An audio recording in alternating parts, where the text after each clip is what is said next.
नमस्कार, 3 वाजता आपण पाहता TV9 मराठी. मी वैभव कुलकर्णी आपलं स्वागत करतो आणि आताची सगळ्यात मोठी बातमी आणि ती म्हणजे आता काही क्षणातच भारतीय भूमीवरती 5ही राफेल विमानं लँडिंग करतील. प्रत्येकाला उत्कंठा आहे. प्रत्येक सच्चा भारतीय या क्षणाची वाट बघतोय, कारण ही विमानं आपल्याकडे आल्यानंतर आपल्या वायुदलाची ताकद प्रचंड वाढणार आहे आणि त्यामुळेच हे क्षण अत्यंत महत्त्वाचे. अंबाला एअरबेसवरती काही क्षणातच राफेल उतरतील आणि त्यानंतर त्यांचं जंगी स्वागत जे आहे ते केलं जाईल.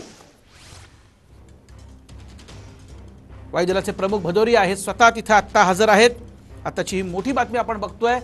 काही वेळापूर्वीच आपण बघितलं कशा प्रकारे भारतीय वायू क्षेत्रामध्ये हवाई क्षेत्रामध्ये प्रवेश केलेला होता 5ही राफेल विमानांनी आणि त्यानंतर सुखोई 30 याच्या 2 विमानांनी त्यांना एक्सकॉर्ट केलेलं होतं. ही दृश्य आपण बघतोय. वेग ताशी 2130 किलोमीटर राफेलची ही सगळी वैशिष्ट्य आपण बघतोय. चीनच्या चेंगडूपेक्षा देखील राफेलचा वेग जास्त. लिबिया, अफगाण, माली, इराकमध्ये युद्धाचा प्रचंड मोठा अनुभव.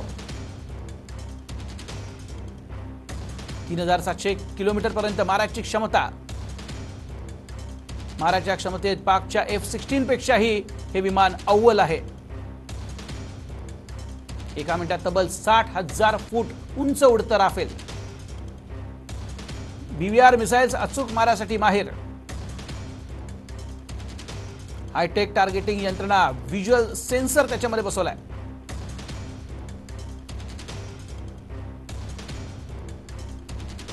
भारताच्या राफेलची ही सगळी वैशिष्ट्य आपण बघतोय. प्रत्येक वैशिष्ट्य तितकंच महत्त्वाचं आहे आणि काही वेळापूर्वीची दृश्य आहेत जेव्हा भारतीय हवाई क्षेत्रात 5ही राफेल्स ही दाखल झाली. त्यानंतर सुखोई 30 2 विमानांनी त्यांना कशा प्रकारे एस्कॉर्ट केलेलं आहे.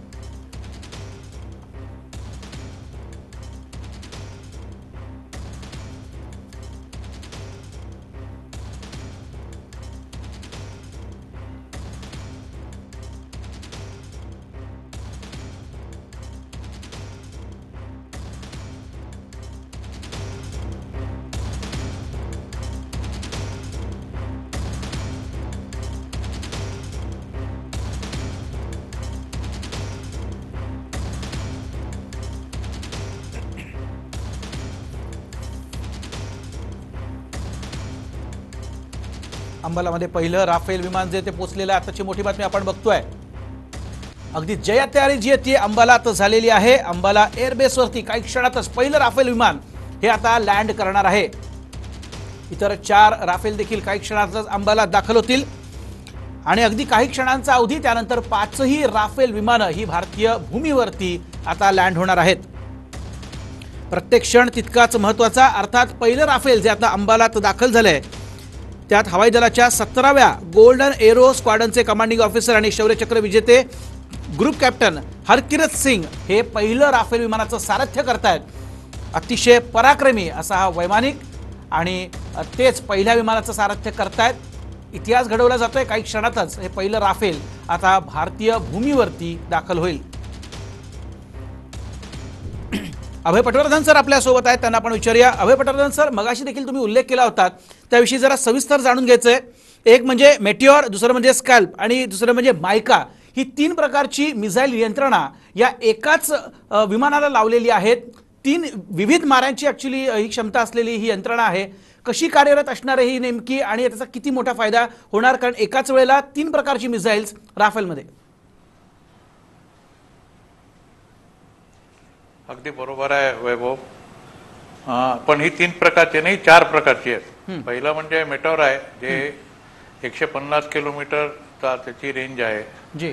दुसरं म्हणजे स्काल्प आहे ज्याची 600 किलोमीटरची रेंज आहे. तिसरं म्हणजे हॅमर आहे त्याची 60 किलोमीटरची रेंज आहे. आणि चौथं म्हणजे मायका आहे जे एअर टू एअर म्हणजे विमानाला पाडण्याकरता त्याची जरूरत आहे. त्यामुळे एकाच विमानावर ही सगळी शस्त्र लावल्यानंतर त्या विमानाला परत दुसऱ्यांदा बेसमध्ये येण्याची गरज राहत नाही. त्याच्यामुळे हे विमान एकाच वेळेला सगळे घेऊन शस्त्रास्त्र घेऊन आणि एकंदर मी तुम्हाला सांगू इच्छितो की राफेलमध्ये त्याचं 10 टन वजन आहे आणि ओव्हरऑल पेलोड जो आहे म्हणजे 10 टन त्याचं वजन, 7 टन फ्युएलचं वजन आणि बाकी 14 टन जे आहे ते त्याच्या शस्त्रास्त्राचं वजन आहे. म्हणजे बॉम्ब मिसाईल वगैरे जे आहे त्याचं वजन आहे. जी त्यामुळे 14 टनाचा दारुगोळा घेऊन जायचं आणि शत्रूवर मारा करायचा. त्याच्यामुळे आणि जसं मगाशी सांगितलं की आपले जे पॅड्स आहेत त्याच्यावर 28 प्रकारचे पॅड्स आहेत. त्यामुळे एका वेळेला 28 प्रकारची ते शस्त्र तुम्ही नेऊ शकता. आता जे आहे वेट रेशो तो बदलत राहिला आहे त्याच्या जी मिशन आहे त्याच्याप्रमाणे, पण सगळी ही शस्त्र एका वेळेला जाऊ शकतात आणि एका वेळेला फायर होऊ शकतात. जी त्याच्यामुळे तो 60 किलोमीटरवर मारा करू शकतो, तो 150 किलोमीटरवर मारा करू शकतो, तो 600 किलोमीटरवर मारा करू शकतो आणि तो दुसऱ्या विमानाला पाडू शकतो. आणि हे सगळं तो एका सॉटीमध्ये करेल आहे. जी ज्याच्याकरता आधी आपल्या 5 प्रकारची वेगळी विमानं उडवावी लागायची, ती आता एकच विमान आपण उडवणार आहोत. आणि त्याला गोल्डन ॲरोमध्ये का टाकलेला आहे? कारण गोल्डन ॲरो हा आहे गुरु गोविंद सिंगनी जेव्हा आपला बाण चालवला होता तो बाण सोन्याचा होता, म्हणून अर्जुन सिंगांनी या स्क्वॉड्रनला गोल्डन ॲरो हे नाव दिलं होतं. कारण एकाच लढाईमध्ये मिग विमानांनी जी काही कामगिरी केली त्या कामगिरीमुळे म्हणजे देवर लाईक ए डेडली टार्गेट, डेडली वेपन, जी त्याच्यामुळे त्यांना गोल्डन ॲरो नाव मिळालं होतं. आणि तेच आता परत रिवाईव्ह झालेलं आहे. 6-7 वर्षापूर्वी हे स्क्वॉड्रन मिग निघाल्यानंतर डिस्बॅन झालं होतं, पण यावेळेला परत त्यांनी चालू केलेलं आहे ते. तर अतिशय चांगलं आहे. आणि जसं मगाशी लोक म्हणालेत, आपले मान्यवर म्हणालेत, माझ्याकरता ॲज ए इन्फंट्रीमन किंवा ॲज ए स्पेशल फोर्सेस ऑफिसर मी जेव्हा जातो, मी सायचेनवर बसलेलो आहे आणि सायचेनमध्ये मला माहिती आहे की स्कार्डूकडनं माझ्यावर हल्ला होणार आहे. स्कार्डूमध्ये पाकिस्तानी विमान आहेत, सध्या तिथे त्यांचं एअरफोर्सचं एक्सरसाइज चालू आहे. तिथे चायनाची विमानं आहेत, J-20 तिथे ठेवलेली आहेत त्यांनी तिबेटमधनं काढून. इकडे जर पाहिलं तर अक्साई चीनच्या तिथे संपूर्णपणे एक 1.5 आर्मर्ड ब्रिगेड तिथे जमा झालेली आहे. जी या सगळ्या गोष्टी जेव्हा मी पाहतो आणि मला वाटतं की माझ्या आकाशामध्ये माझ्या पाठीमागे एक असं विमान आहे की ते स्कार्डूवरही हल्ला करू शकतं लॉंग रेंजनी, ते शॉर्ट रेंजनी अक्साई चीनच्या पलीकडे सुद्धा हल्ला करू शकतं. आणि ते त्यांच्याकडे जर एअरक्राफ्ट आले किंवा मिसाईल्स आले तर ते एअर टू एअर मिसाईल मारून त्या मिसाईलला किंवा एअरक्राफ्टला पाडू सुद्धा शकतं. त्यामुळे आम्हाला ग्राउंड फोर्सेसला जे ए टू ग्राउंड फोर्सेस म्हणून असतात त्याच्यामध्ये सुद्धा यांच्या ज्या मशीन गन्स आहेत त्या कामी येतात. तर एका विमानामध्ये 5 ते 6 गोष्टी तुम्ही करू शकता. जी आणि सगळ्यात मोठं म्हणजे याची जी खासियत आहे ती म्हणजे it is a power projection of force. हा जर तुमच्याकडे असला तर मोठ्या मोठ्यांची दातखिळी बसते. खरं आहे. जसं मग देवरत्न सरांनी सांगितलं की अमेरिकेचा सोडलं आणि रशियाला सोडलं. रशियाचं सुखोई 35 हे तितकंच चांगलं विमान आहे जितकं F-35 आहे आणि ते याच्यापेक्षा सरस आहे. ते आपण घेणार होतो पण काही कारणामुळे ते राहिलं. मेन याच्याकरता राहिला कारण डिसॉल्ट कंपनी जे ते आपल्याला 1953 पासून विमानं देत आहेत. जी त्यांनी आधी मिस्टियर दिले, नंतर जी सर जगवार दिले, त्याच्यानंतर मिराज दिले, तर तुफानी दिले. हे 4-5 प्रकारची विमानं आपण स्वातंत्र्यानंतर फ्रान्सकडनं घेतलेली आहेत. त्यामुळे त्यांची कंटिन्युएशन आहे. आपलं त्यांचं टायअप चांगला आहे. जी सर. आपलं त्यांची वेव्हलेंथ एक आहे. जी त्याच्यामुळे हे आपण निवडलेलं आहे. नक्कीच निवड आणि अतिशय योग्य आहे हे सर येणाऱ्या काळात नक्कीच कळेल. अभय सर पुन्हा मी तुमच्याकडे येतो कारण अनेक महत्त्वाचे प्रश्न आहेत जे जाणून घ्यायचे आहेत आणि प्रेक्षकांना या प्रश्नांची उत्तरं हवी आहेत. Shashikant Kopikar sir air marshal आपल्या सोबत आहेत. शशिकांत सर 2 महत्त्वाच्या गोष्टी विचारायच्या आहेत मला राफेलबद्दल. एक म्हणजे सुखोईपेक्षा देखील आकारानं लहान असलेलं एअरक्राफ्ट आहे. कारण आता आपण बघितलं एक्सकॉट जेव्हा केलेलं होतं सुखोई 30नं तेव्हा नुसत्या त्या व्हिज्युअल्समध्ये देखील कळतंय की आकारानं किती लहान आहे सुखोईपेक्षा. लहान असल्याचे काय काय फायदे एक आणि दुसरं म्हणजे एका मिनिटात 60,000 फूट इतकी उंची गाठण्याची प्रचंड क्षमता राफेलमध्ये असल्याचा काय फायदा? लहान आकाराचं असलं की त्याची रेडार सिग्नेचर जी आहे म्हणजे रेडारवर त्याचं जे साईन किंवा प्रतिबिंब येतं ते वेगळ्या प्रकारचं येतं आणि ते आणखीन छोटं पडतं. पण तेच तितकं महत्वाचं असण्यापेक्षा ज्या कमी वेळात ते इतकी उंची गाठू शकतं त्याच्यावरनं 2 गोष्टी कळतात. एक तर पॉवर टू वेट रेशो हा सुखोईपेक्षा जास्त चांगला आहे. म्हणजे आणि दुसरं म्हणजे बघा की सुखोईपेक्षा ह्याची रेंज जवळजवळ दुप्पट आहे आकाराने लहान असूनही. म्हणजे लहान आकारातही त्यांच्या डिझाईन मध्ये अंतर्गत किती केपेबिलिटी त्यांनी निर्माण केली आहे हे त्याच्यावरनं कळतं. आणि तिसरं म्हणजे जेव्हा हे इतकं पॉवर टू वेट रेशो वगैरे इतका उंच म्हणजे हाय असतो तेव्हा त्याची मॅन्युअरेबिलिटी ही जास्त असते. म्हणजे पटकन डावपेच करायचे हवेतल्या हवेत दुसऱ्या विमानाला चकवण्यासाठी म्हणा किंवा कुठल्या मिसाईलला चकवण्यासाठी वगैरे असले जे डावपेच खेळले जातात हे खेळणं ह्या हाय पॉवर टू वेट रेशोमुळे जास्त सोपं पडतं. सर जरा तुम्हाला थांबवतो कारण आता आपण बघतोय व्हिज्युअल्स आपल्या हाती आलेली आहेत, लाईव्ह दृश्य आहेत आणि पहिलं राफेल जे आहे ते आता पोहोचलेलं आहे अंबालामध्ये आणि लँड होते. आताची सगळ्यात मोठी बातमी आपण बघतोय समोरची दृश्य. पहिलं राफेल जे आहे ते आता लँड होतंय अंबाला एअरबेस वरती. आताची सगळ्यात मोठी बातमी आणि ऐतिहासिक असे सगळे क्षण आणि बरोबर इतर 4 राफेल विमानं देखील आपण बघतोय. ऐतिहासिक असे क्षण प्रत्येक भारतीयासाठी. प्रत्येक क्षण महत्वाचा आहे. भारतीय वायुदलाची ताकद प्रचंड वाढणार आहे या 5ही राफेल विमानांमुळे. पुन्हा एकदा मी सांगतो परमिशन ऑफिशियल आपण घेतलेली आहे आणि म्हणूनच ही दृश्य आपण दाखवू शकतोय. भारतीय वायुदलाची सरकारची यासाठी आता परवानगी आहे आणि म्हणूनच ही थेट दृश्य टीव्ही 9च्या प्रेक्षकांसाठी. राफेल 5ही राफेल विमानं जी आहेत ती आता अंबाला इथं पोहोचलेली आहेत. अंबाला एअरबेसवरती लँड होत आहेत. ऐतिहासिक असा क्षण प्रत्येक सच्च्या भारतीयासाठी अभिमानाचे असे हे सगळे क्षण आहेत. भारतीय वायुदल, भारतीय नेव्ही आणि एअरफोर्स आणि आर्मी आपल्याला माहिती आहे प्रचंड क्षमता असलेली आहे, प्रचंड ताकद असलेले आणि आतापर्यंत प्रत्येकानं सिद्ध केलेलं आहे. त्यांचा परफॉर्मन्स आपण जगानं बघितलेला आहे आणि असं असताना भारतीय वायुदलाची ताकद जी आहे, परफॉर्मन्स जो आहे जो आणखी उंचीवरती नेणारी ही 5 राफेल विमानं, 36 विमानांचा करार फ्रान्स बरोबर आणि त्यातील 5 विमानं पहिली खेप ही आज भारतात दाखल झालेली आहे. ही लाईव्ह दृश्य आपण बघतोय. 5ही राफेल आता अंबाला एअरबेसवरती लँड करतायत आणि समोरची दृश्य आहे शत्रूला धडकी भरवणारी अशी दृश्य. प्रत्येक भारतीय नागरिकासाठी अभिमानास्पद अशी दृश्य आहेत आणि त्याचप्रमाणे शत्रूच्या मनात धडकी भरवणारी ही दृश्य आहेत. अंबाला एअरबेसवरची आपण बघतोय. समोर ही 2 विमानं आपल्याला दिसत आहेत, 2 एअरक्राफ्ट आपल्याला दिसत आहेत आणि ती आता लँड करतायत. 2 राफेल आपल्याला समोर दिसत आहेत. 5ही राफेल जे आहेत ते आता लँड करतायत. आताची सगळ्यात मोठी बातमी आपण बघतोय अंबाला एअरबेसवरनं ही लाईव्ह दृश्य टीव्ही 9च्या प्रेक्षकांसाठी. प्रत्येक सच्च्या भारतीयासाठी अतिशय आनंदाचे असे हे क्षण कारण भारतीय वायुदलाला प्रचंड मोठी ताकद, त्यांचे हात बळकट करणारी अशी ही घटना आपण सगळेजण अनुभवतोय. अंबाला एअरबेसवरनं टीव्ही 9ची टीम तिथे आता हजर आहे आणि ही सगळी दृश्य आपल्यापर्यंत आम्ही पोहोचवतोय. ही 2 राफेल विमान आपण बघतो आता पोहोचलेली आहेत. सगळ्यात आधी पहिलं राफेल जे आहे ते दाखल झालं आणि त्यानंतर त्याच्या पाठोपाठ ही 4 2-2च्या जोडीनं ही विमानं जी आहेत ती दाखल होत आहेत. अर्थात पहिलं विमान जे दाखल झालं काही क्षणापूर्वीच 17व्या गोल्डन ॲरो स्क्वॉड्रनचे कमांडिंग ऑफिसर आणि शौर्यचक्र विजेते ग्रुप कॅप्टन हरकिरत सिंग यांनी ते लँड केलेलं आहे.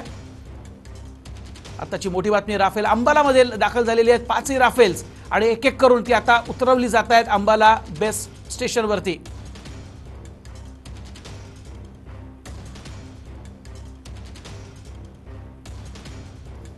डॉक्टर सतीश ढगे देखील आपल्या सोबत आहेत. डॉक्टर सतीश, उत्कंठा शिगेला पोहोचलेली आहे सगळ्यांची. टीव्ही 9चे प्रेक्षक देखील ही सगळी दृश्य बघतायत. टीव्ही 9ची टीम जी आहे ती आत्ता तिथे हजर आहे. त्याचबरोबर एक वैशिष्ट्य मी सांगतो की टीव्ही 9चे प्रतिनिधी तिथे फ्रान्समध्ये होते जे स्वतः वैमानिक आहेत आणि 800 तासांचा त्यांचा अनुभव आहे. काही युद्धांमध्ये त्यांनी भाग घेतलेला आहे आणि तिथे फ्रान्समध्ये राफेल एअरक्राफ्टमध्ये बसून त्यांनी सगळ्याची माहिती घेतलेली आहे. स्वतः फ्लाय केलेला आहे राफेल आणि त्यामुळे त्यांचा देखील रिपोर्ट होता की अतिशय उत्कृष्ट असं हे कॉम्पॅक्ट एअरक्राफ्ट आहे. येणाऱ्या काळामध्ये भारतीयांना त्यांनी शुभेच्छा दिलेल्या आहेत. हे देखील खूप वैशिष्ट्य आहे. टीव्ही 9ची टीम फ्रान्समध्ये देखील हजर होती. हे पण खूप महत्वाचं. नक्कीच टीव्ही 9 मराठीच्या टीमचे जे आहे त्याच्यासाठी खरोखरच अभिनंदन करायला हवं. यासाठी की तुम्ही एक्सपर्ट्स कडून ते कॉमेंट त्या ठिकाणी घेतायत. फ्रान्समध्ये असो, या ठिकाणी जे आहे अंबाला एअरबेसवर असो किंवा आता सुद्धा जे पॅनल त्या ठिकाणी आहेत म्हणजे एअर मार्शल खोपीकर सरांपासून ते कर्नल अभय आहेत, शैलेंद्र देवळांकर आहेत आणि म्हणजे वेगवेगळ्या क्षेत्रातले एक्सपर्ट जे आहेत त्यांच्याकडून तुम्ही इनपुट त्या ठिकाणी घेताय आणि तुमची टीम त्या ठिकाणी आहे, नक्कीच त्याच्यासाठी जे आहे तुमचं अभिनंदन. कारण तुमच्या माध्यमातून जे आहे सामान्य प्रेक्षकापर्यंत नेमकं त्या ठिकाणी काय होतं हे त्या ठिकाणी पोहोचतंय. आपल्याला माहित आहे की ऑलरेडी भारत सरकारने त्या ठिकाणी डिक्लेअर केलेलं आहे की हा जो आहे काय फार मोठा असा जंगी असा कार्यक्रम या ठिकाणी होणार नाही. मिड ऑगस्ट मध्ये जो आहे, साधारणतः ऑगस्ट महिन्याच्या मध्यामध्ये जो आहे, याला ऑफिशियली भारताच्या हवाई दलामध्ये जे आहे त्याच्याशी संबंधित एक मोठा कार्यक्रम त्या ठिकाणी होणार आहे. पण तरी सुद्धा आजची घटना जी आहे महत्वाची आहे, कारण मी जसे म्हटले की बॅकग्राऊंड जो आहे, पार्श्वभूमी जी आहे, चीनच्या LAC वर, लाईन ऑफ ऍक्च्युअल कंट्रोलवर जशा प्रकारची परिस्थिती निर्माण झालेली आहे, या अनुषंगाने जे आहे खरोखरच महत्वाचं ठरतं.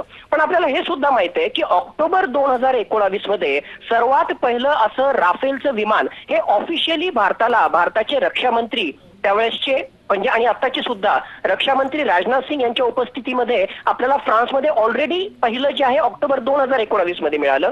पण त्याच वेळी आपण त्या ठिकाणी असणारी जी 5 विमानं होती, रफाल विमानं होती, ती त्या ठिकाणी आपल्या वैमानिकांच्या ट्रेनिंगसाठी त्या ठिकाणी ठेवली. आणि आज ऑफिशियली भारतीय हद्दीमध्ये त्याच्यातली 5 विमानं ही आपल्याकडे येत आहेत. ऑलरेडी 5 विमानं ही तिथंच आहेत, कारण आपल्याला ट्रेनिंगसाठी, पायलटच्या ट्रेनिंगसाठी त्या ठिकाणी लागणार आहेत. आणि एकूण आतापर्यंत जे आहेत 12 वैमानिक आपण त्या ठिकाणी जे आहेत त्या ठिकाणी ठेवलेले आहेत ट्रेनिंगसाठी. आता भविष्यामध्ये काय होणार आहे, जसं आपल्याला माहिती आहे की 36 विमानं आहेत, 2 स्क्वॉड्रन आहेत.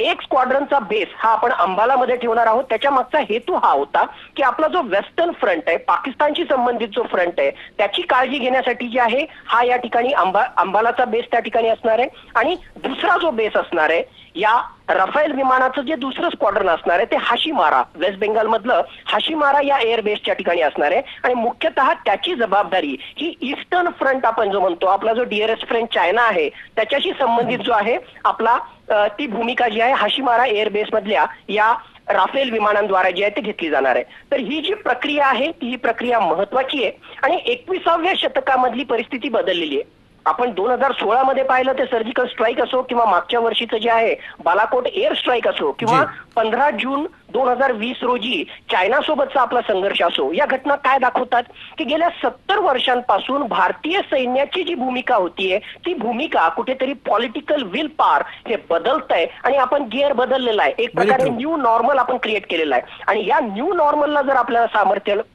सामोरं जायचं असेल, चीन पाकिस्तानला जर भविष्याचे त्यांच्याकडून येणारे जे खतरे आहेत त्याला जर सामोरं जायचं असेल तर आतापर्यंतची आपली जी भूमिका होती जैसे थे स्टेटस को ते चालणार नाही. 21व्या शतकाच्या युद्धांसाठी आपल्याला स्वतःला डेव्हलप करावं लागणार आहे. आपलं सैन्य सक्षम आहे, त्यांच्या शौर्याविषयी कोणाच्याही मनामध्ये शंका नसावी, पण त्यांना जी इक्विपमेंट द्यायची आहे, त्यांना जी टेक्नॉलॉजी द्यायची आहे याच्याविषयी आपल्याला विचार करावा लागेल. आणि या सगळ्या अनुषंगानं ही जी आहे आजची घटना खूप महत्वाची आहे.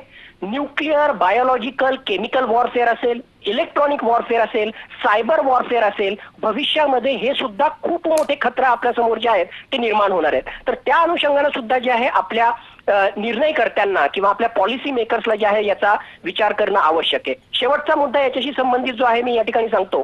तसं जर पाहिलं तर भारताच्या सामरिक दृष्टिकोनातून त्यावेळेसच्या हॉविट्झर गन, ज्याला आपण त्यावेळेसच्या ज्या आहेत ज्या बोफोर्स गन होत्या, त्या बोफोर्स गन विषयी सुद्धा जे वेगवेगळ्या प्रकारचे वादविवाद निर्माण झाले होते. त्यावेळेसचे आपले भारताचे पूर्व प्रधानमंत्री यांच्या विरुद्ध जे आहे त्याच्याशी संबंधित भ्रष्टाचाराचे आरोप झाले होते.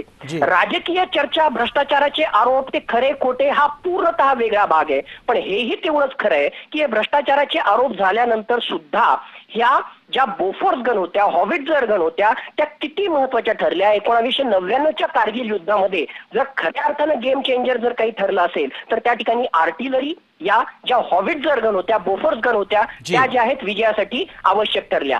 त्याचप्रमाणे आताची जी परिस्थिती निर्माण झालेली आहे त्या परिस्थितीमध्ये सुद्धा राफेलशी संबंधित ते जे कॉन्ट्रॅक्ट झालं 59,000 करोडचं आताचं जे कॉन्ट्रॅक्ट आहे त्याच्याविषयी जे आहे वेगवेगळ्या शंका निर्माण करण्यात आल्या, वेगवेगळे आरोप करण्यात आले. मी आता ही परिस्थिती किंवा आताची जी आहे वेळ नाही त्या राजकीय चर्चेमध्ये जाण्यासाठी, पण हे सगळे आरोप झालेले असताना सुद्धा ते खरं खोटं आपल्याला माहित नाही. आपण यावेळेस ती चर्चा नाही करणार आहे. पण एवढं मात्र नक्की की राफेल येणाऱ्या काळामध्ये, येणाऱ्या दशकामध्ये ज्यावेळेस ते भारतीय एअरफोर्समध्ये इंडक्ट होईल त्यावेळेस नक्कीच हा राफेल जो आहे तो गेम चेंजर ठरणार आहे. आणि 21व्या शतकाची आपली जी चॅलेंजेस आहेत, सामरिक जी चॅलेंजेस आहेत, त्या चॅलेंजेसला सामोरं जाण्यासाठी हे एक खूप मोठे एक प्रकारचा आपल्या मी म्हणेल शस्त्रांच्या भात्यामध्ये किंवा आपल्या ओव्हरऑलच ज्या आर्मीच्या स्ट्रॅटर्जीमध्ये, आर्म्ड फोर्सेसच्या स्ट्रॅटर्जीमध्ये हे राफेल विमान खूप खूप महत्वाचं ठरणार आहे. नक्कीच डॉक्टर सतीश सर, खूप महत्त्वाचे मुद्दे तुम्ही यांच्यात मांडलेले आहेत आणि खरंच आपण बघतोय प्रत्येक भारतीयाचा असा अभिमान उचंबळून आलेला आहे, कारण ही 5 विमानं येणं हे ऐतिहासिक आहे खरंच आणि एक खूप मोठी वाट बघायला लागलेली आहे आपल्याला त्यासाठी. 7,000 किलोमीटरचा प्रवास करून आपण बघतोय राफेल भारतात दाखल झालीत. अभय पटवर्धन सर देखील आपल्यासोबत आहेत. अभय सर, या सगळ्यामध्ये आता डॉक्टर सतीश यांनी जे मुद्दे मांडलेले आहेत की शत्रू जेव्हा आता काही प्लॅन करेल त्यांची स्ट्रॅटेजी वेगळी असेल, आपली स्ट्रॅटेजी बदललेली असेल, मात्र हे सगळं होत असताना सध्या ज्या अंबाला एअरबेसवरती ही राफेल विमानं तैनात असणार आहेत त्या एअरबेसची सुरक्षा देखील प्रचंड वाढवावी लागेल, कारण पाकिस्तान किती कुरापतखोर आहे, चीन किती कुरापतखोर आहे आपल्याला माहिती आहे. काही जण असे देखील आहेत जे आपल्या इथे घुसलेले आहेत आणि ते पाकिस्तानला थेट मदत करत आहेत. त्यामुळे या सगळ्यांपासून फार सावध राहायला लागेल. अगदी बरोबर आहे, पण भारतीय वायुसेनेने ही ॲक्शन ऑलरेडी घेतलेली आहे जी. 400 करोड रुपये खर्च करून त्यांनी अंबाल्यामध्ये इन्फ्रास्ट्रक्चर उभं केलेलं आहे. अंडरग्राऊंड त्यांचे पिट्स उभे केलेले आहेत, हँगर्स उभे केलेले आहेत, रिपेअर शॉप्स उभे केलेले आहेत. ते सगळं अंडरग्राऊंड आहे, वर काहीच नाही आहे. आणि तशाच प्रकारची दुसरी फॅसिलिटी जी आहे ती हाशिमारामध्ये तयार झालेली आहे. दोन्ही ठिकाणी पायलट्सला ट्रेनिंग द्याकरता सिम्युलेटर्स लागलेले आहेत. त्याच्यामुळे याची जी संसाधनं आहेत किंवा ॲन्सिलरीज आहेत त्या सगळ्या आपल्याकडे तयार आहेत. फक्त विमानं यायची वेळ होती, देर थी कि एयरक्राफ्ट कब आएंगे. इस बार अब वो आ गए हैं तो हम उसको रखेंगे और उनको इस्तेमाल भी करेंगे, वक्त आने पर उसका सही इस्तेमाल करेंगे. हे खूप महत्वाचं आहे सर. त्याचबरोबर आता प्रश्न हा देखील आहे की आता 5 विमानं तर आलेली आहेत, 36चा एकूणच आपल्याला माहिती आहे फ्रान्सच्या कंपनीबरोबर हा करार झालेला आहे. बाकी टप्प्याटप्प्यानं कशी येतील हे देखील बघणं राजकीय दृष्ट्या म्हणजे आपल्या राजकीय नेतृत्वानं ते बघणं देखील खूप महत्वाचं आहे. अगदी बरोबर आहे. जो आपला करार झालेला आहे तो 3 वर्षामध्ये 12 प्रत्येक वर्षाला ते देणार आहेत. आता आपल्याला 10 झालेली आहेत यावर्षी, अजून 2 विमानं यायची आहेत, ती आता याच्यानंतर येतील. आपलं 10वं विमान तिथे ऑलरेडी जे आहे ते इव्हॅल्युएट होत आहे आणि 2 विमानं तयार होतात आहेत. पुढच्या वर्षापर्यंत आपली सगळी विमानं येतील आहे आणि बाय 2022 ज्यावेळेला आपण स्वातंत्र्याची गोल्डन ज्युबिली हिरक महोत्सव करू त्यावेळेला आपल्यापाशी हे दोन्ही स्क्वॉड्रन तयार असतील आणि आपल्याकडे कोणी वाकडा डोळा करून पाहणार नाही, ही माझी खात्री आहे. नक्कीच एक आवर्जून सांगतो अभय सर, यामध्ये TV9चे सगळे प्रेक्षक सुज्ञ आहेत खरंच आणि सगळे अगदी देशभक्त आहेत. प्रत्येकाला प्रेम आहे प्रचंड देशावरती, कारण आम्हाला जे कॉल्स येतात, आम्हाला जे मेसेजेस येतात त्याच्यामध्ये त्यांनी लिहिलेलं असतं की ही सगळी दृश्य जी आहेत ती बघण्यात त्यांना देखील घरात बसून खूप मजा आली, खूप अभिमान वाटला. मात्र इतर अनेक असे काही लोक असतील, टीका करणारे असतील, त्यांना काय नेमकं तुम्ही अभय सर उत्तर द्याल? त्यांना असं वाटत असेल की काय हा आपण इव्हेंट केलेला आहे किंवा काय हे काय फार महत्त्वाचं नाही आहे, ठीक आहे 5 विमानं आली ना तेवढ्यात त्यात केवढी मोठी गोष्ट, त्यांना काय नेमकं उत्तर द्याल? खरं तर हे वाक्य मी TV9वर म्हणायला नको, कारण ते अनपार्लमेंटरी आहे. पण हिंदीमध्ये जी म्हण आहे की हाती चले बाजार कुत्ते भोके हजार, ती म्हण या डील करता संपूर्णपणे लागू पडते. लोकांना किती याच्याबद्दल टीका करू द्या, लोकांनी किती याच्याबद्दल तुम्ही शंका व्यक्त करू द्या, पण जे खरं सोनं आहे ते झळावून आलेलं आहे, त्यामुळे काही शंकाच नाही आहे. नक्कीच अभय सर, पुन्हा मी तुमच्याकडे तो अतिशय महत्त्वाचा मुद्दा तुम्ही मांडताय आणि आत्ताची सगळ्यात मोठी बातमी आणि ती म्हणजे संरक्षण मंत्र्यांनी आता ट्विट केलेलं आहे.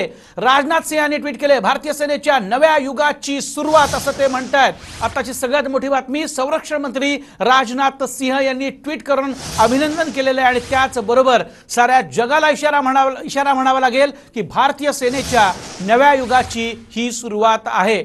आम्ही अजिबात कमकुवत नाही, जशा स्तर द्यायला आम्ही समर्थ आहोत. आमच्या इथे जसे ब्रेव्ह हार्ट्स आहेत, म्हणजे आमच्या इकडे जसे प्रचंड क्षमतेचे सैनिक आहेत, ट्रेंड आहेत, त्याचप्रमाणे त्यांच्या हातातली हत्यारं देखील आम्ही तशीच अतिशय अद्ययावत अशी देतोय आणि त्यात आम्ही कुठेही कमी नाही, हेच सांगण्याचा हा प्रयत्न आहे. साऱ्या जगाला हा संदेश दिलेला आहे भारताच्या संरक्षण मंत्र्यांनी. भारतीय सेनेच्या नव्या युगाची ही सुरुवात झालेली आहे. अतिशय महत्त्वाची ही ओळ.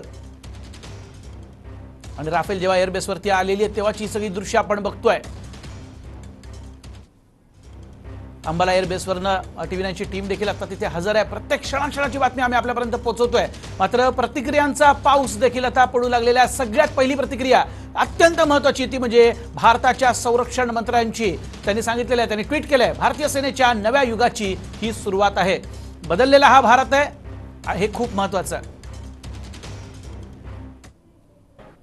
नमस्कार, दुपारचे 3:30 वाजता आपण पाहता TV9 मराठी. मी वैभव कुलकर्णी आपलं स्वागत करतो आणि आताची सगळ्यात मोठी बातमी आपण बघतोय आणि ती म्हणजे 5ही राफेल विमानांनी टच डाऊन केलेलं आहे, तिने लँडिंग केलेलं आहे. आताची सगळ्यात मोठी बातमी आणि त्यानंतर सगळ्यात पहिलं ट्विट भारताच्या संरक्षण मंत्र्यांचं आलेलं आहे. भारतीय सेनेच्या नव्या युगाची सुरुवात, असं अतिशय महत्त्वाचं आणि सूचक ट्विट जे आहे, जगाला इशारा देणारं असं ट्विट केलेलं आहे भारताच्या संरक्षण मंत्र्यांनी. राजनाथ सिंह यांनी ट्विट केलेलं आहे, अभिनंदन केलेलं आहे आपल्या सगळ्या पायलट्सचं, आपल्या एअरफोर्सचं आणि त्यानंतर भारतीय सेनेच्या नव्या युगाची सुरुवात असं ट्विट त्यांनी केलं. आताची सगळ्यात मोठी बातमी, फ्रान्सवरनं 5ही राफेल आता भारताच्या भूमीत पोहोचलेली आहेत आणि अंबाला एअरबेस इथं त्यांनी टच डाऊन केलेलं आहे, म्हणजे लँडिंग केलेलं आहे. भारताचं लष्करी सामर्थ्य प्रचंड वाढणार आहे. त्यांनी वायुदलाची हात बळकट करणारा आणि हे समोरचं लँडिंग आपण बघतोय. टच डाऊनचा तो ऐतिहासिक क्षण समोर.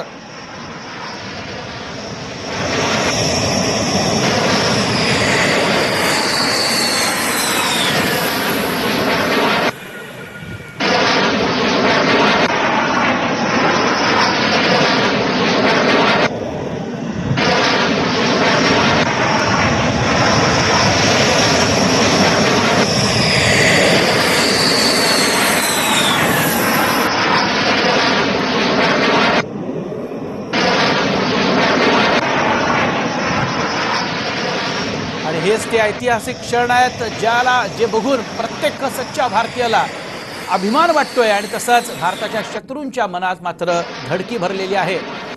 कारण आता भारतीय वायुदलाच्या ताफ्यात ही 5 ब्रह्मास्त्र जणू काही आता आलेली आहेत आणि त्यामुळे शत्रूचा बिमोड करणं, शत्रूच्या हद्दीत घुसणं आणि अर्थात जे दहशतवादी पोचले जात आहेत ते लॉन्च पॅड तिथले उद्ध्वस्त करणं, हे भारतासाठी, भारतीय वायुदलासाठी अधिक सोपं होणार आहे.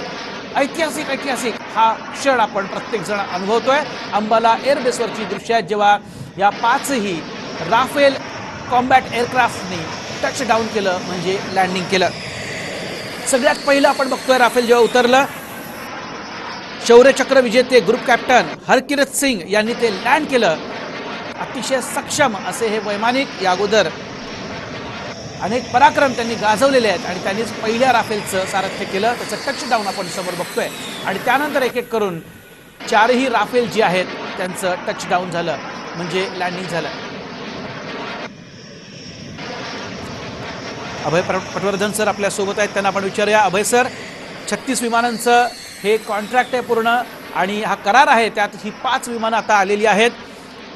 आत्ता तुमच्या मनात आत्ता काय येते? कारण आपण बघितलं की कुठल्याही शत्रूशी जर लढायचं असेल तर शक्ती आणि युक्ती या दोघांचा एक मिलाफ लागतो, तेव्हा युद्ध जिंकता येतात. कुठे एकही गोष्ट कमी जर पडली तर मात्र धोका होऊ शकतो. यात आपल्याकडे युक्ती आहेच, आपले सगळे सैनिक जे आहेत प्रचंड क्षमतेचे आहेत, जे आजपर्यंत जगानं बघितलेलं आहे, मात्र त्यांचे हात बळकट करणं ही तितकंच गरजेचं होतं. तुम्ही देशाचं आजपर्यंत रक्षण केलेलं आहे, या क्षणाला तुमच्या नेमक्या काय भावना?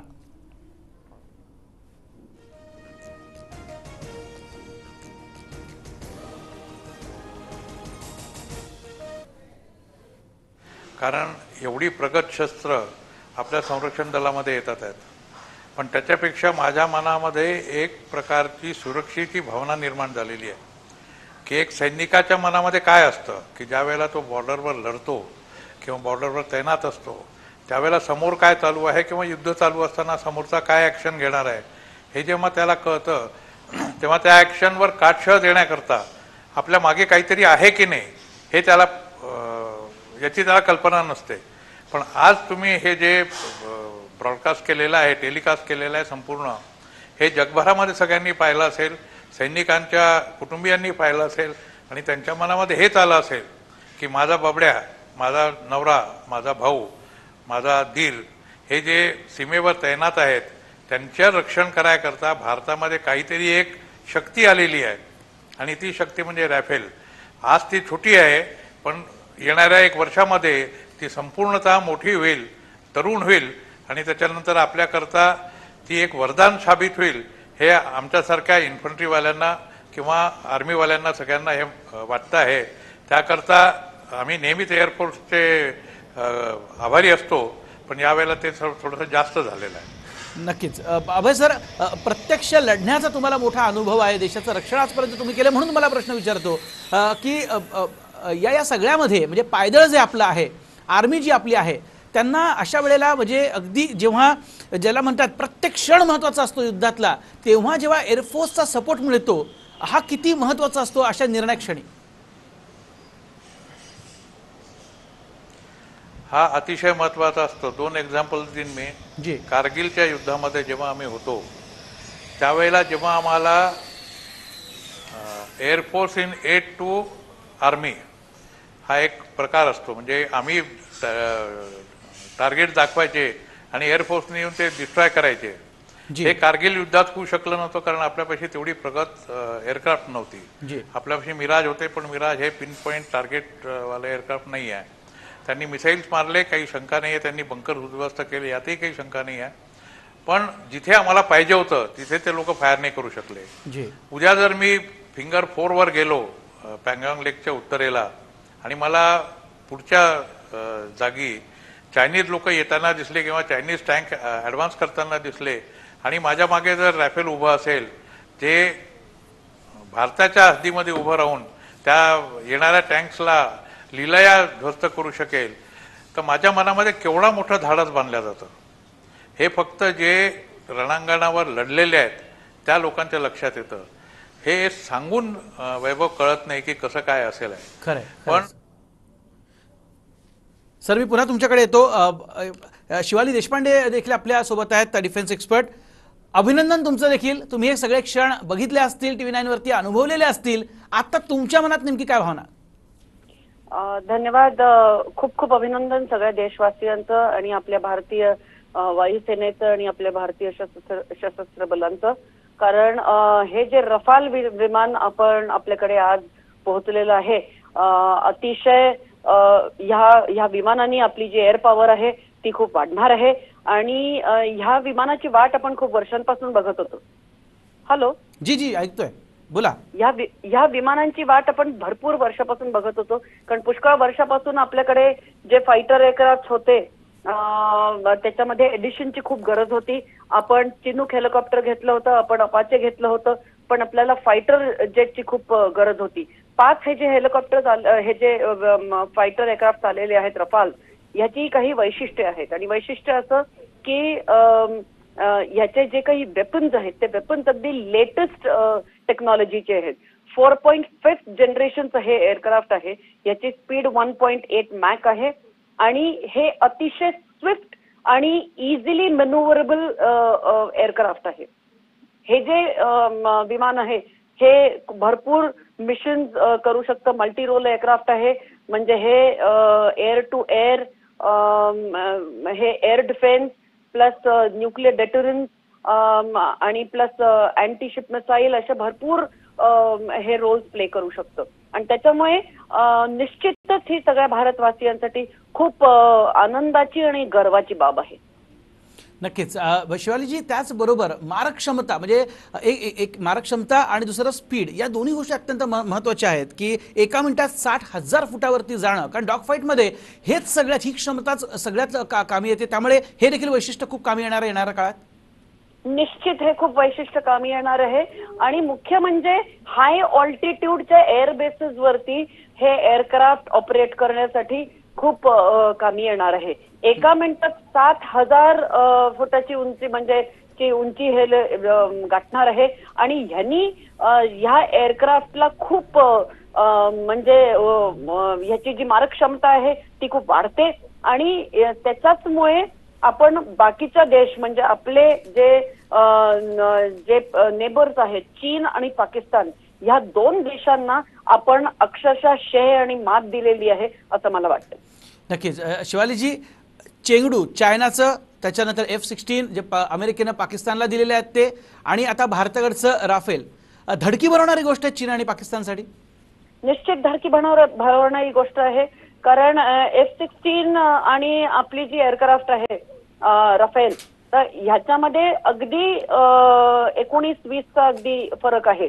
दुसरी गोष्ट अशी की हा जे रफेल विमान आहे ह्याच्यामध्ये हेल्मेट माउंटेड साईट्स आहेत. याचं जे रडार वॉर्निंग सिस्टम आहे ते अतिशय अॅक्युरेट आहे आणि त्याच्यामुळे हे जे विमान आहे आपलं हे अतिशय लेटेस्ट टेक्नॉलॉजीचं विमान आहे आणि निश्चित चीनसाठी पण हे धडकी भरवण्यासारखं आहे, कारण इतक्या हाय ऑल्टिट्यूडवर ऑपरेट करण्यासारखं हाय आपल्याकडे विमान आपण हे घेतलेलं आहे आणि निश्चितच चायनानी पण ही गोष्ट नक्कीच लक्षात घ्यायला हवी की भारत हा एक अतिशय बलशाली आणि शक्तिशाली देश आता होतोय. नक्कीच बलशाली आणि शक्तिशाली भारत आहे. शिवालीजी, मी पुन्हा तुमच्याकडे येईन आणि अतिशय उत्कृष्ट असं विश्लेषण या सगळ्या परिस्थितीत त्या करतायत. शशिकांत कोपीकर सर देखील आपल्या सोबत आहेत, एअर मार्शल. शशिकांतजी, एक मात्र महत्त्वाचा प्रश्न आहे जो खरंच मला पडलेला या क्षणी, की या सगळ्यामध्ये तंत्रज्ञान जे ट्रान्सफर ज्याला म्हणतात, टेक्निक ट्रान्सफर करणं हे देखील खूप महत्त्वाचं असतं. या बाबतीत करारात नेमक्या काय गोष्टी आहेत? कारण येणाऱ्या काळामध्ये हे सगळे कॉम्बॅट एअरक्राफ्ट भारतातच बनणं हे अत्यंत गरजेचं आहे. तर हा करार नेमका काय सांगतो? याची किती टेक्नॉलॉजी ट्रान्सफर आतापर्यंत मान्य केली गेलेली आहे हे अजून स्पष्ट झालेलं नाहीये. जी, पण एवढं नक्की की जेव्हा असल्या टेक्नॉलॉजीची डिझाईन नसली तरी मेंटेनन्स पण जेव्हा केली जाते तेव्हा ह्या तंत्रज्ञांना याची बरीचशी माहिती मिळते आणि त्याचा उपयोग पुढे होऊ शकतो. दुसरं हे एक की ह्याचा सपोर्ट जो आहे, मेंटेनन्स सपोर्ट, तो 50 वर्षासाठी आहे या करारामध्ये. जी, त्यामुळे ह्या प्रकारच्या गोष्टी शिकायला आणि त्याचा पुढे उपयोग करायला वगैरे भरपूर वाव आहे. त्याच्यात काही प्रकारची घाई किंवा हे नाहीये की बरं ठीक आहे तुम्हाला युद्धापुरते ही 36 विमानं देतो आणि त्याच्यानंतर 2 महिन्यांनी ही सगळी विमानं आम्ही परत घेतो, असं हे नाहीये. त्या कॉन्ट्रॅक्टमध्ये 50 वर्षाचा मेंटेनन्स सपोर्ट आणि हात आहे. नेमकी किती टेक्नॉलॉजी ट्रान्सफर केलेली आहे हे अजून स्पष्ट झालेलं नाहीये. ते बहुतेक सांगणार पण नाहीयेत आणि मला वाटतं स्पष्टपणे सांगायचं की आपण ह्या बाबतीत फार खोलात सध्या जाऊ नये, कारण ह्या बाबतीत जे स्पेशलिस्ट आहेत, जे आता काम करणारे एअरफोर्सचे ऑफिसर आहेत, ते ह्या बाबतीत लक्ष घालतायत. नक्कीच. आणि ते सरकारला सांगतायत की ह्या प्रकारची टेक्नॉलॉजी जी आहे हे आपल्याला आत्मसात करायची आहे. ही टेक्नॉलॉजी जी आहे याचं प्रोडक्शन आपल्या देशात व्हायला हवं. तेव्हा जेव्हा आणखीन 110 विमानांची टेंडर्स वगैरे उघडली जातील आणि त्याच्या वाटाघाटी होतील तेव्हा ह्या गोष्टी नक्की लक्षात घेतल्या जातील की रफालमध्ये जे आहे ते या नव्या विमानांमध्ये आहे का. जी काही 110 आत्ताच हे प्रीजज करणं शक्य नाही की त्या 110 विमानांचं कॉन्ट्रॅक्ट कोण जिंकेल म्हणून, पण फ्रंट रनर नक्की अजूनही रफालच आहे. असं माझं रिंगणाच्या बाहेर उभं राहू नये. मी असा क्लेम करत नाहीये की मला आतली गोष्ट ठाऊक आहे म्हणून. मला ठाऊक नाही आतली गोष्ट, पण तरीही मी म्हणेन की बाहेर उभा राहून एक निरीक्षक म्हणून मला म्हणायचं असेल तर रफाल हे फ्रंट रनर 110 एअरक्राफ्टच्या टेंडरसाठी पण एक आहे. एवढं नक्की. आणि इथे त्या टेक्नॉलॉजीचं महत्व आहे की ही टेक्नॉलॉजी आपल्याला रफालमध्ये जी आहे ती इतर विमानातही घ्यावी लागेल.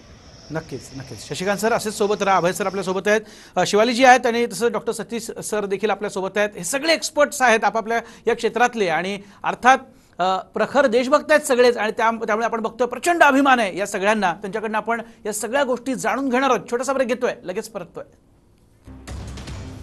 आणि ही समोरची दृश्य आपण बघतोय राफेलनं लँडिंग केल्यानंतर, टच डाऊन केल्यानंतरची दृश्य आहेत.